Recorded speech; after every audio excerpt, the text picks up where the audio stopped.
Cleaning your pipe wrench after use is essential to ensure its longevity and optimal performance. Begin by removing any dirt, grease, and debris from the wrench. You can use a brush, such as a wire brush or an old toothbrush, to scrub the teeth and jaws of the wrench. This helps remove any material that might cause the wrench to lose its grip on pipes. Next, inspect the wrench for any rust. If you notice any rust spots, use a steel wool pad or sandpaper to gently remove the rust.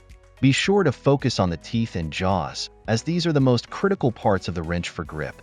Once clean, apply a light coat of oil to the moving parts, such as the adjustment mechanism and the handle.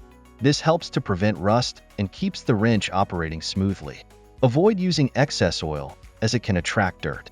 If your pipe wrench has removable parts, such as jaws, it's a good idea to disassemble it occasionally to clean and lubricate all components thoroughly. Finally, store your pipe wrench in a dry place to avoid moisture buildup, which can lead to rust and corrosion. Regular cleaning and maintenance will keep your pipe wrench in top condition for years.